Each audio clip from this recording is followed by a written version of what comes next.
if the Guardians of the Galaxy Volume 3 characters were actually charged for their crimes.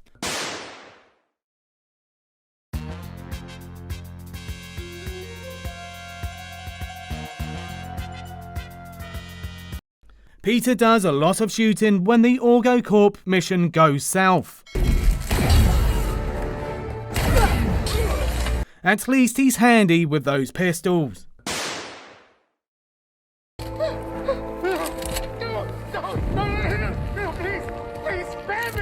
Peter finds the scientist he's looking for and launches him out of a window. Considering that the guy is begging for his life, this death seems a little much.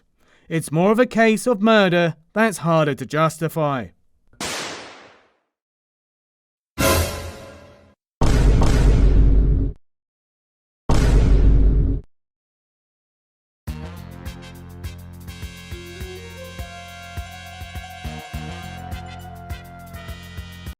Back in the cage! Rocket viciously slashes up the face of the High Evolutionary. Considering that this guy wanted to remove Rocket's brain, this can count as self-defense. Rocket makes his escape by swiping a shuttle from High Evolutionary.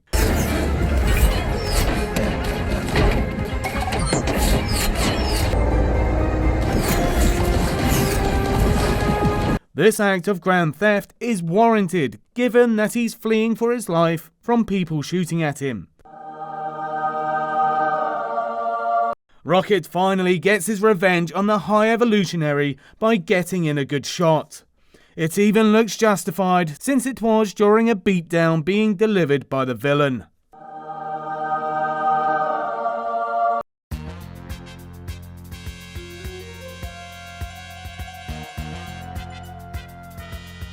On the ground! Nebula was right to open fire on the attacking Adam Warlock. She managed to defend herself for a little bit of time. Too bad it wasn't enough. To sneak into AugoCorp, Nebula has to do some breaking and entering with her friends.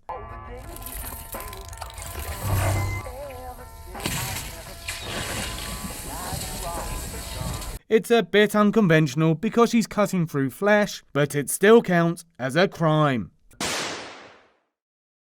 Nebula would rather not shoot her way out of AugoCorp, but she has no choice in the matter.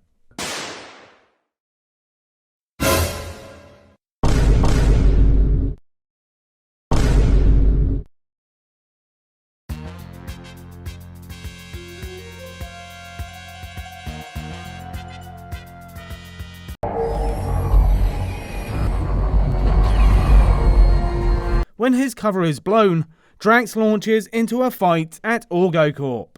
It's what he's best at, but this might have made the situation worse.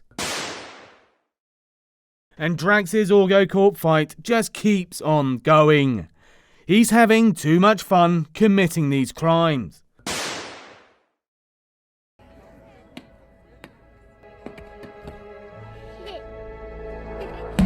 Drax plays a bit too hard with this young child.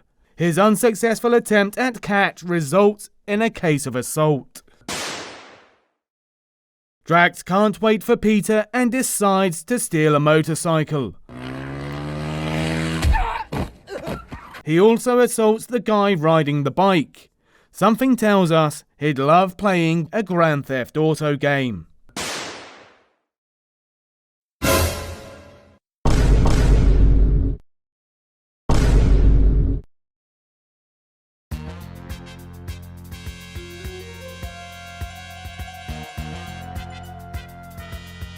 Drax, we should make a run for it. Run! Mantis is reluctant to fight, but she's sticking with Drax through thick and thin. She's in the thick of it here when she has to fight the guards of AugoCorp.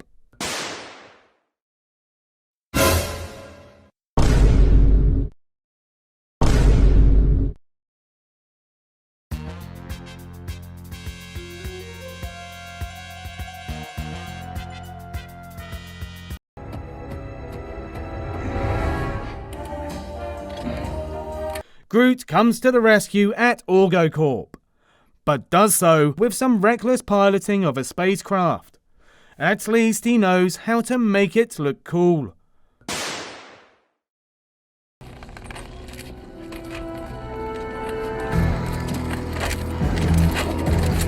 Groot brings the firepower when it comes to shooting up the High Evolutionary's place. It's pretty impressive just how many guns he can wield at once. Of all of the Guardians in this iconic hallway sequence, Groot is responsible for the most brutal kills.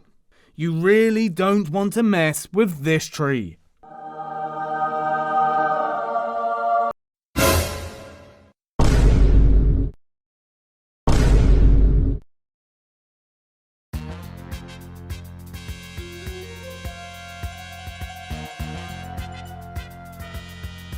Gamora has changed a lot since Avengers Endgame. She's not the least bit subtle when it comes to the infiltration.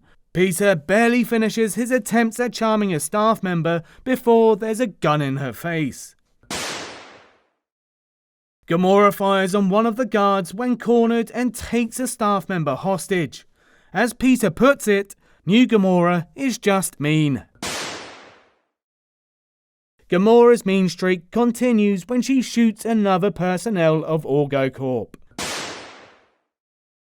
As if it wasn't clear that Gamora has anger issues, she launches Peter into a wall when he tries to appeal to her emotions. She needs some anger management.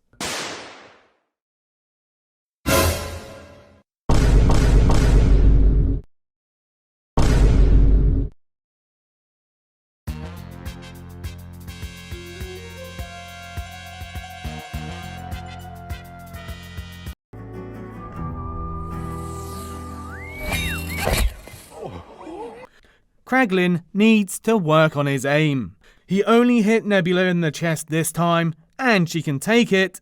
The next person may not be so lucky.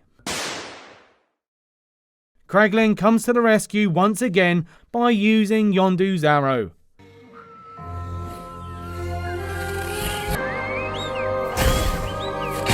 He even has a bit of spiritual guidance. For defending his people, we can let these murders slide.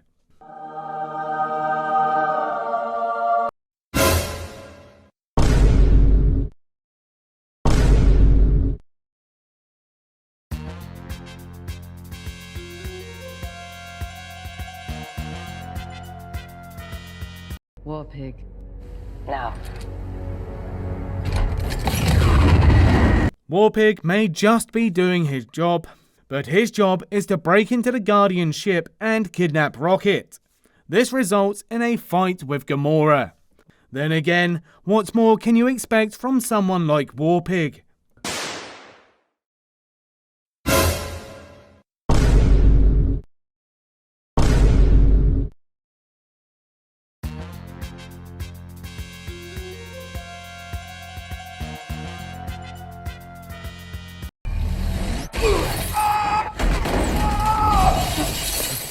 Adam really does smash his way right into this film. Not even 10 minutes in, and he's already committed so many crimes with Rocket. Adam gets way too vicious with Nebula. It's a good thing she can literally put herself back together after such an assault. Adam's carnage continues as he blasts and smacks Groot around nowhere. Once again, it's a good thing Groot can regenerate from this. Mantis is the next passenger on Adam's pain train, having her limb twisted in the wrong direction. Adam then delivers a wrestling-style beatdown on Drax. Adam, Yes, Mother. show him we mean business. Adam is not the best when it comes to torture. He overdoes it with a Ravager and ends up killing the poor guy. Even though Adam seems broken up over it, he still committed a murder. Adam once again charges in head first and engages in a fight with Warpig. At least this time he comes to the rescue. The murder of Warpig, however, doesn't quite seem like an accident. Don't piss off this golden boy.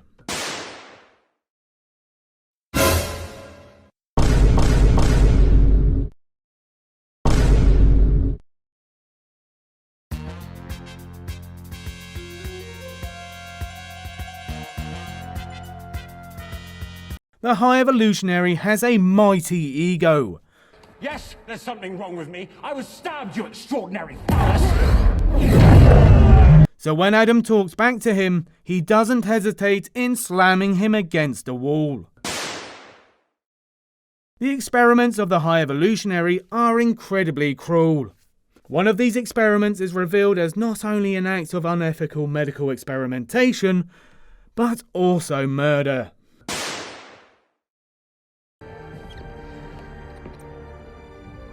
How did you know about the microseminoproteins? The experiments continue for the High Evolutionary. Although he doesn't kill his creations this time, he is still performing yet more unethical experimentation. It really is good to have fun. It's incredibly gut-wrenching when the High Evolutionary murders Rocket's friend. It's also a case of murder. Q12 and P13 escaped from their pens. Since High Evolutionary ordered the attack, add 2 more murders to that list. After announcing his intent to blow up a planet, High Evolutionary assaults Peter and Groot before departing.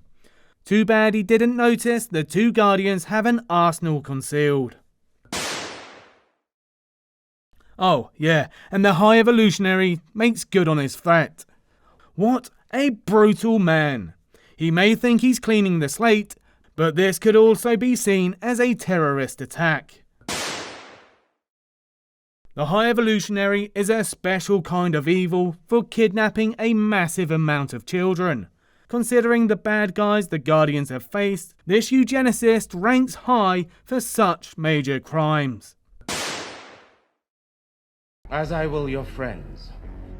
I'm sending you the coordinates. Bring me what is mine! It's no surprise at this point that the High Evolutionary is now taking hostages and threatening them with a ransom. That's just classic villain tropes right there.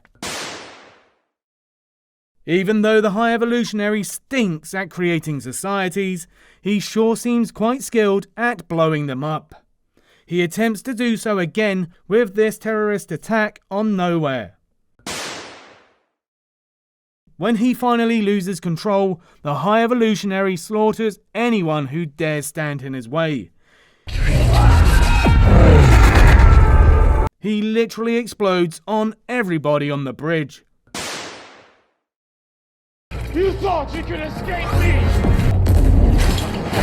Even after losing everything, all the High Evolutionary wants is to defeat Rocket.